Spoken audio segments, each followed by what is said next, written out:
So I decided to look on Facebook Marketplace for a cheap camper. I wanted to spend less than $1,000, so I knew that was going to require something old and that was going to need work.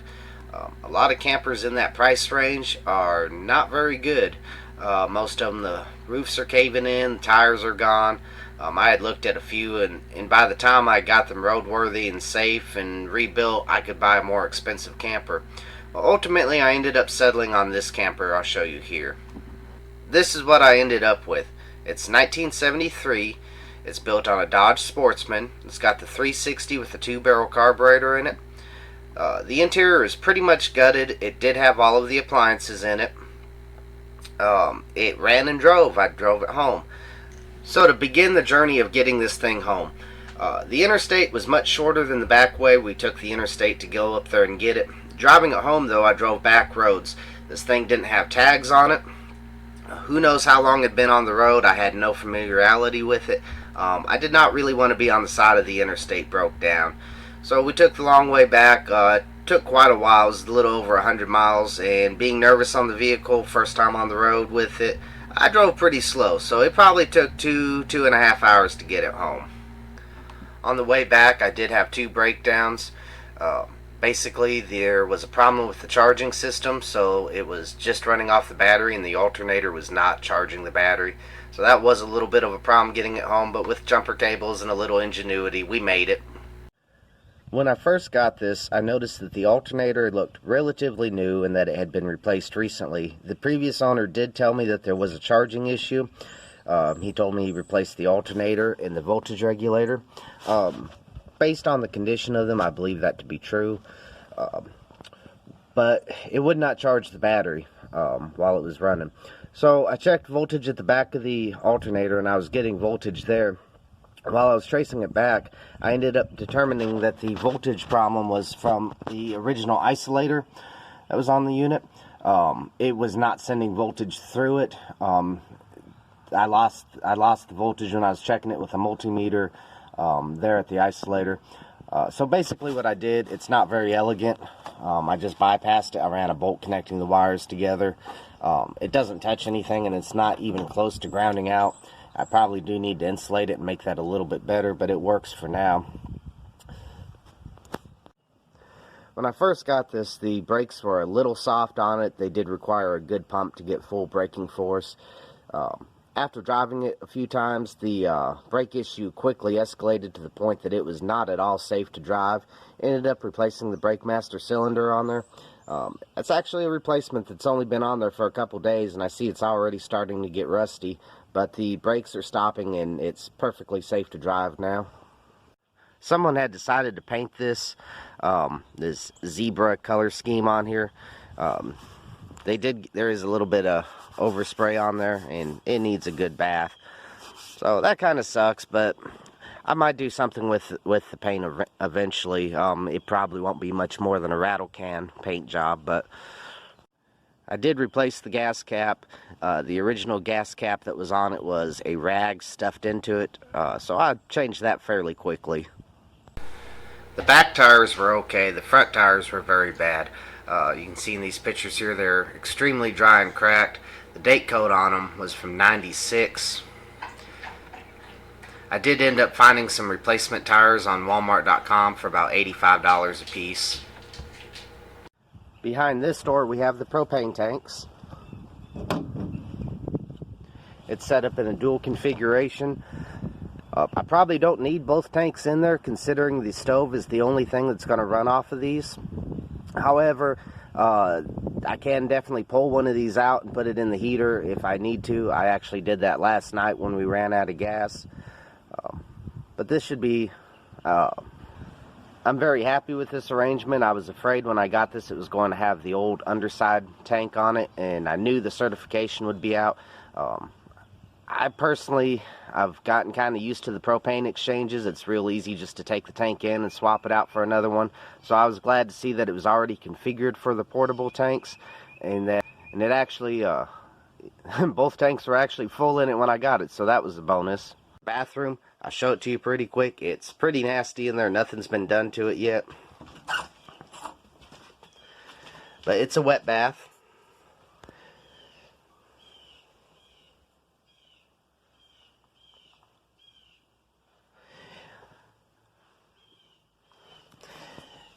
The sink is broken.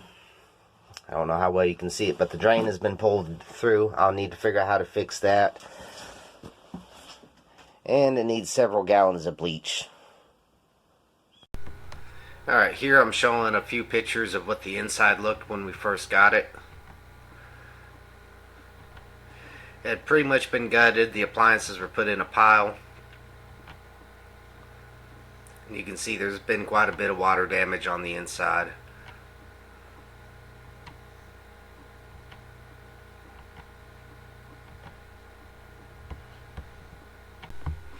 Here I'll show you some pictures of the cab area.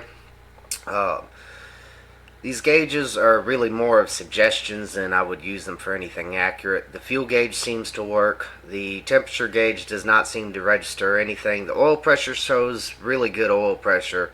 The amp meter always shows a negative charge, even though I've verified that it's correct. The speedometer works correctly when it wants to. Sometimes the speedometer cable will start making all kinds of noise, and it will say you're doing 110 miles an hour. Other times it'll be fairly accurate. This pile of clothes here on the seat, that's actually there for a reason. These are not the original seats, and they sit very low, and I had to put something that I could actually see over the dashboard while I was driving. You can see these are some kind of passenger vehicle seats, and they are really just sitting in there. They're not even really bolted down. There's a better picture of that. I did put brand new wiper blades on, only to find out that the wiper motor does not work. The roof has been a challenge. It has some leaks. I did end up tarring it, and I did semi-permanently mount a tarp on the roof, trying to cut down on the water coming in. I'm going to have to give the roof a little bit more attention. Here's just some pictures of the tarp around it. This is another picture of the cab area. You can see here that they tried to replace a rusty floor pan. They didn't do a very good job of it. There's a hole in the dash here. I do have the panel, but someone cut the panel to put a radio in. I was looking at replacement panels, and they're about $50 for this panel, so I'll probably just put a radio back in there.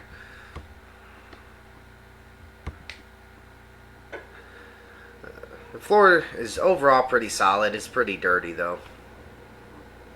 And there's another picture of that replacement floor pan.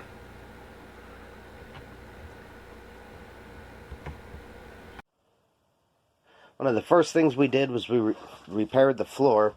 The floor had some soft spots in it, and I can show you here.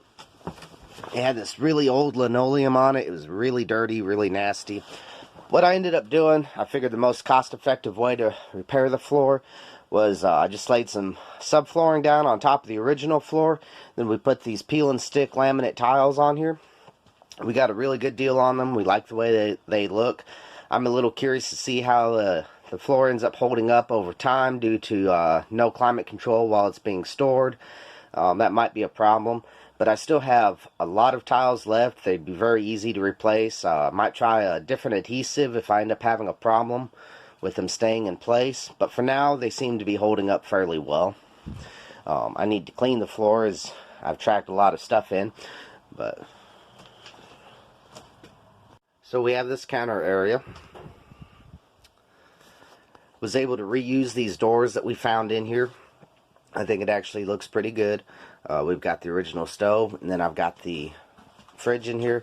This is just a refrigerator. There's no freezer, and it's not very big, but it should be pretty good for keeping a few drinks cold and things that you don't necessarily want to keep in an ice chest. This area here, I intend to have this TV mounted. It needs to be a little more elegant than what it is now. But I just set this up to try and get a feel for how it works and what I think of it. I just plan on powering it off of some small device, Pi or a laptop, or I hadn't quite decided on that yet. Eventually I'm going to cut a hole in this back wall here. I'll mount the air conditioner out the back. I'm just going to use a window unit. I really like this heater. This heater was just a little over $100.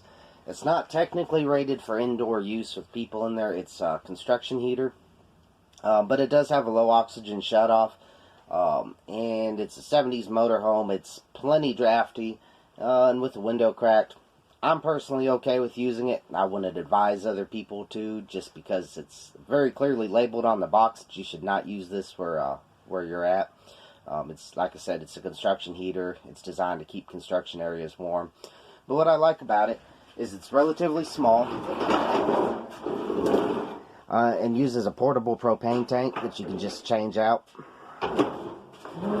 It lights just like a regular furnace, and it puts out a ton of heat. First night, we spent the last 2 nights in here. The first night, it was 18 degrees, and I pretty well had to run it at medium or low to keep it warm in here. But it stayed very comfortable. Last night, it was a lot warmer. It was about 45 degrees. I'd run it on low, and it would run you out of here. I'd turn it off, and with the drafts and stuff, it would get a little cool pretty quickly. So I toggled between turning it off and turning it on low most of the night. However, at one point, I don't know what I was thinking. Maybe I woke up and it was chilly, and I turned it on high and fell back asleep. I don't have a thermometer in here, but I woke up and it was very, very hot. So after the counter, there's a big open space right here on the floor. I kind of like the space being open over here.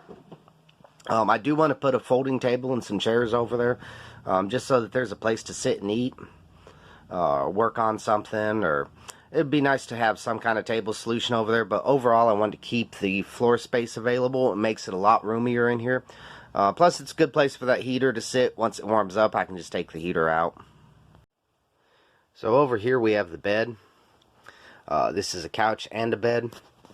It's set up with slats. So all you have to do is pull the slats out, and then you can slide the mattress over. At some point, I will add supports for the front here, just so that it's a little more secure when it's pulled out. But I spent the last 2 nights on it without any supports on it, and it held just fine. This was a $80 Walmart futon mattress. It sits a little higher than a regular couch would, and it's a little wider than a normal couch is, but it's very comfortable.